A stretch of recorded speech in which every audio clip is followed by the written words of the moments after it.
Polda Metro Jaya, saudara, menetapkan Cho Yonggi atau Kevin, mahasiswa jurusan Filsafat Universitas Indonesia, sebagai salah satu dari 14 tersangka kericuhan di aksi May Day awal Mei lalu. Polisi telah memeriksa 7 orang tersangka, yang salah satunya adalah Kevin, Selasa kemarin. Polda Metro Jaya bilang Cho Yonggi bersama 3 orang lainnya adalah tim medis dan paralegal. Keempatnya ditangkap karena tidak segera membubarkan diri meski telah diperintahkan oleh petugas sebanyak 3 kali. Hingga kini polisi melakukan pemeriksaan terhadap 7 tersangka termasuk Cho Yonggi. Sedangkan untuk pemeriksaan 7 tersangka lainnya yang tidak hadir akan dilakukan penjadwalan ulang. 7 orang tersangka yang dipanggil itu sudah hadir. Saat ini proses pemeriksaan tersangka masih berlangsung. Di antaranya saudara CY alias K, kemudian yang kedua GSI yang diamankan, 10 diantaranya itu adalah pengunjuk rasa. Tim paralegal dan medis ini diduga melakukan tindak pidana tidak menuruti perintah atau dengan sengaja tidak segera pergi setelah diperintah 3 kali oleh atau atas nama penguasa yang berwenang sebagaimana diatur di pasal 216 dan 218 KUHP. Sementara Cho Yonggi alias Kevin membeberkan kronologi yang dirasakannya ketika berada di lokasi pada 1 Mei lalu. Ia mengaku berada di lokasi bukan sebagai peserta aksi, tapi sebagai anggota tim medis yang hendak memberikan pertolongan kepada peserta demo yang terluka kala itu. Kevin bilang saat hendak pulang ia mendengar teriakan dari warga yang minta bantuan. Namun ketika sedang mengobati warga, ia mendengar teriakan provokatif yang menuduhnya sebagai pelaku pelemparan. Kami nyebrang, kami lihat ada mungkin 4 atau 5 orang udah jongkok, ada yang berdarah, ada yang bibirnya sobek. Terus kami tawarkan gitu, ini butuh bantuan medis nggak, ini mereka ada pendarahan macam-macam itu. Terus salah satu orang itu teriak, kamu ngapain di sini? Terus dia dorong, jatuh, terus melihat ada GoPro dan ada suara yang provokasi. Ini yang tadi lempar-lempar, masih badannya tuh ditarik, dipukul, macam-macam. Aku juga coba nutupin tuh malah makin dipukulin gitu. Kita dipisahin, kita makin dipukulin. Setelah itu udah mungkin sekitar 3-5 menit mobil tahanannya datang, diangkat paksa, dimasukin mobil tahanan sampai sini sore, sekitar jam 6 sore. Saat mendampingi mahasiswanya, Ketua Program Studi Ilmu Filsafat FIB UI, Ika Putri Widiantini menyampaikan keprihatinan mendalam atas tragedi yang menimpa mahasiswanya. Ia menyebut akan mendampingi Cho Yonggi yang telah ditetapkan sebagai tersangka oleh polisi. Ika Putri kembali menegaskan Cho Yonggi adalah tenaga medis dengan atribut yang lengkap saat ditangkap. Dan juga yang beberapa yang diperiksa pada hari ini. Yang kami sesalkan, Yonggi pada saat kejadian sedang bertugas sebagai tim medis lengkap dengan atribut dan perlengkapan medis, tapi tetap mengalami kekerasan fisik dan ditangkap. Penangkapan terhadap peserta aksi tersebut, terutama dengan kekerasan, menimbulkan pertanyaan serius dari kami mengenai penghormatan terhadap prinsip-prinsip perlindungan sipil, termasuk perlindungan terhadap petugas medis dalam situasi aksi damai. Namun demikian, kami berharap dengan fakta-fakta yang kami sampaikan ini, pihak Polda Metro Jaya dapat meninjau kembali penanganan kasus ini secara objektif dan berkeadilan dengan mempertimbangkan posisi mahasiswa kami serta integritas tugas kemanusiaan yang ia emban.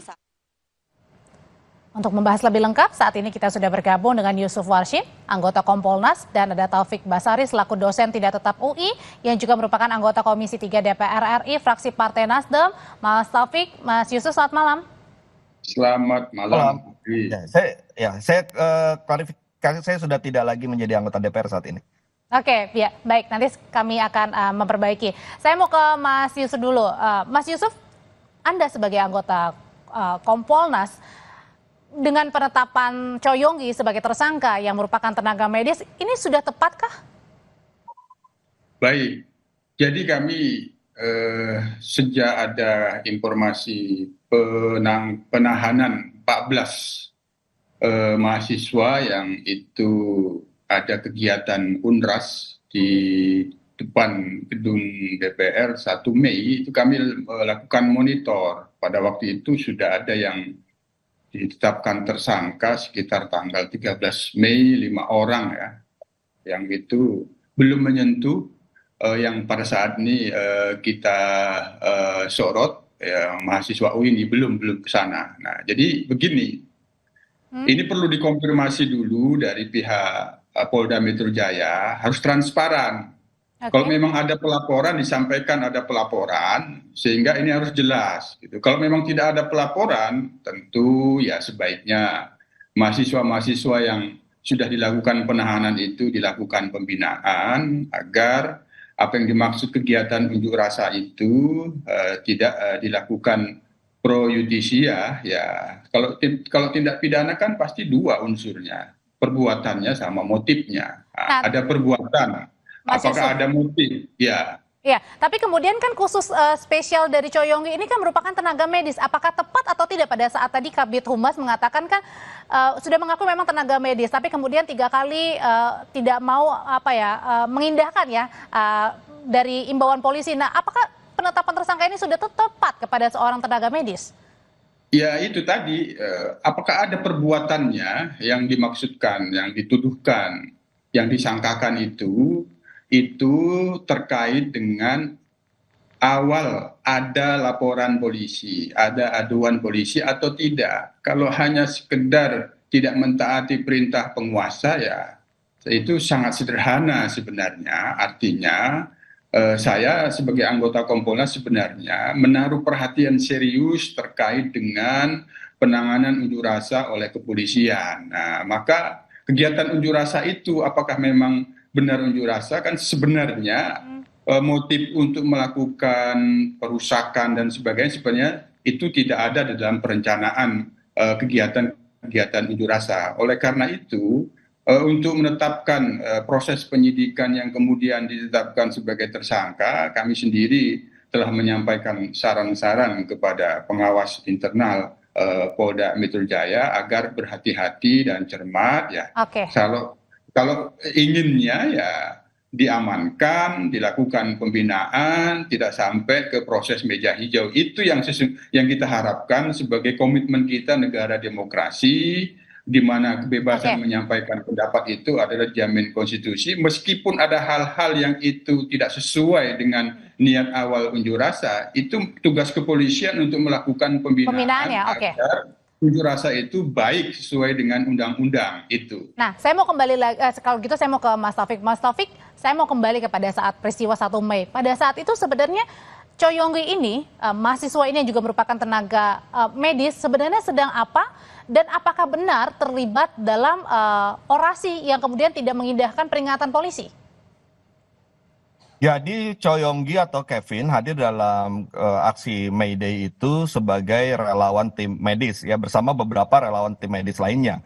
Dan ketika hadir dalam aksi May Day itu, Choi Yong-gi menggunakan atribut-atribut sebagaimana layaknya tim medis. Jadi memakai helm dengan ada cross kuning di atasnya, kemudian di dadanya juga ada lambang cross, kemudian juga di dalam tasnya juga berisi perlengkapan medis ya, obat-obatan. Jadi atributnya lengkap ya sebagai tenaga medis ya? Jadi atributnya lengkap, bahkan juga di belakang badannya itu juga ia membawa bendera medis ya. Jadi dari jauh pun sudah pasti akan terlihat bahwa ia memang bagian dari tim medis. Namun sayangnya ketika hendak membantu orang-orang yang sedang terluka, lalu mengalami kekerasan juga Choi Yong-gi-nya dan ditangkap ya. Awalnya kami mengira bahwa mungkin hanya diperiksa saja ya untuk hari itu. Tapi beberapa kemudian kami cukup terkejut meskipun fakta-fakta sudah disampaikan bahwa yang bersangkutan adalah tim medis, tapi malah dinaikkan statusnya menjadi tersangka. Nah, inilah yang kami sayangkan sebenarnya. Oke, Mas Yusuf kembali lagi tadi pada saat terkejut begitu sudah dijelaskan dan polisi juga sudah mengetahui sebagai tenaga medis, tapi yang dipertanyakan adalah kenapa masih ditetapkan sebagai tersangka, Mas Yusuf, di sini. Kalau kayak gini, apakah Kompolnas juga akan memeriksa atau memanggil begitu dari pihak Polda Metro Jaya untuk meminta keterangan lebih lengkap? Ya, kalau mekanisme Kompolnas ini kan sebagai pengawas eksternal yang kita miliki itu, kita meminta penjelasan, meminta klarifikasi.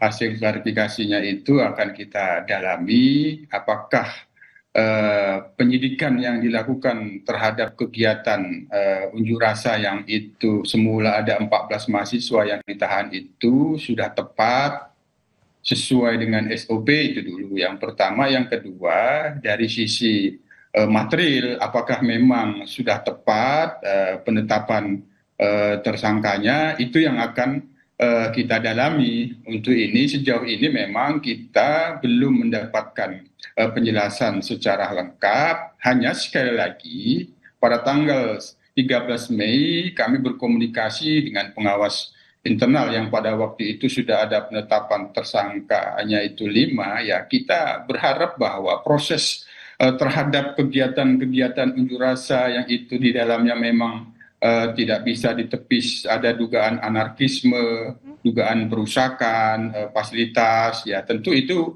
prosesnya ya dilakukan pengamanan. Nah, ketika misalnya memang ada fakta-fakta dipersangkakan ada dugaan tidak pidana di situ, ya kita berharap ya proses restoratif justice itu bisa dikedepankan, karena bagaimanapun tugas kepolisian ini cukup besar tanggung jawabnya di dalam pengamanan kegiatan unjuk rasa, sehingga ke depan kegiatan-kegiatan unjuk rasa itu dipastikan berjalan damai sesuai dengan undang-undangnya. Ini tanggung jawab kepolisian untuk membina itu yang kalau kita harapkan sesungguhnya. Oke, Mas Taufik, kembali lagi tadi pada saat usulan dari Mas Yusuf ada restoratif justice. Nah, sebenarnya masalahnya kepada restoratif justice atau kepada penetapan Choi Yong-gi sebagai tersangka yang dipertanyakan? Jadi begini, awalnya waktu pemeriksaan di dalam penyelidikan, salah satu pasal yang digunakan itu adalah pasal 160. Ya, selain juga pasal 212, pasal 216, pasal 218. Pasal 160 adalah pasal pengerusakan. Itu waktu penyelidikan. Tapi sepertinya dari 14 orang tersangka yang kemudian menjadi tersangka ini, tidak ada hal-hal yang kemudian bisa mengarah pada pengerusakan. Nah, oleh karena itulah maka yang ditetapkan tersangka ini hanya dikenakan sangkaan pasal 216 dan 218 KUHP, yaitu tidak mengikuti perintah untuk membubarkan diri ketika aksi sedang berlangsung. Artinya tidak ada isu soal pengerusakan di sini yang dituduhkan kepada artinya 14. Salah alamat, Mas Taufik. Nah, ya itu nggak tahu, itu harus ditanyakan nanti ke pihak kepolisian. Tapi itu poin pertamanya di situ supaya menjadi clear. Nah, yang kedua, kami juga tidak ingin memisahkan Choi Yong-gi dengan teman-teman 13 lainnya. Kenapa? Karena begini, di setiap kelas-kelas kita di filsafat UI, kita selalu mengajarkan dua hal. Yang pertama adalah berpikir secara kritis. Yang kedua adalah soal nilai-nilai. Baik itu nilai kemanusiaan, nilai demokrasi, ya, maupun juga nilai etika. Nah, apa yang dilakukan oleh Choi Yong-gi dalam aksi May Day, entah itu apakah dia sebagai tim medis ataupun dia sedang anggaplah dia juga bagian dari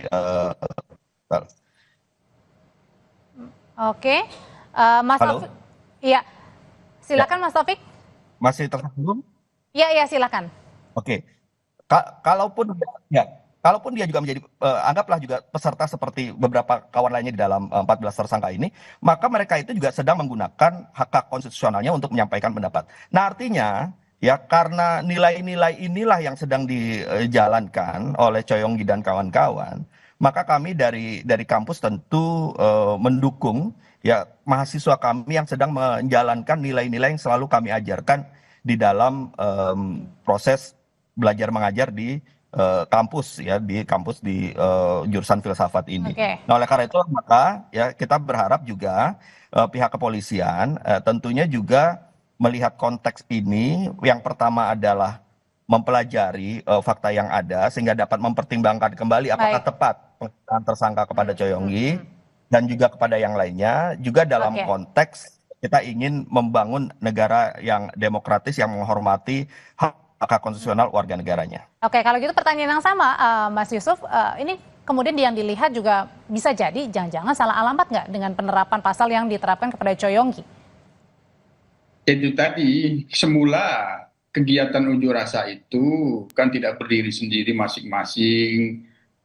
Bagaimana kronologi penahanan terhadap 14 orang yang itu melakukan kegiatan unjuk rasa pada 1 Mei itu, yang kita bahas pada saat ini kami duga itu bagian dari yang 14 orang yang ditahan itu. Jadi tidak berdiri sendiri. Kami melihatnya sebagai pengawas, tidak berdiri sendiri masing-masing. Sekali lagi di dalam proses penyidikan terhadap aksi unjuk rasa yang kemudian itu diduga ada tindak pidana, ini tantangan bagi Polri di dalam komitmennya membangun negara demokrasi yang di dalamnya dituntut menghormati hak asasi manusia. Oleh karena itu, kami selalu memberikan saran, ketika pun dilakukan prostitusi penyidikan, kita harapkan tidak sampai ke meja hijau, ada proses-proses dan upaya restoratif justice yang tentu itu dalam rangka bagaimana membina teman-teman mahasiswa ini, adik-adik mahasiswa ini agar ke depan melakukan kegiatan unjuk rasa itu betul-betul bisa berdamai, aspirasinya jelas, terbebas dari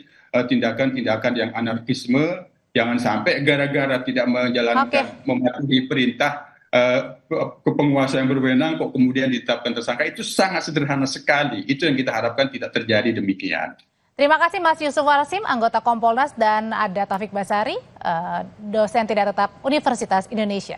Terima kasih, selamat malam Bapak-Bapak. Terima kasih Mas Taufik.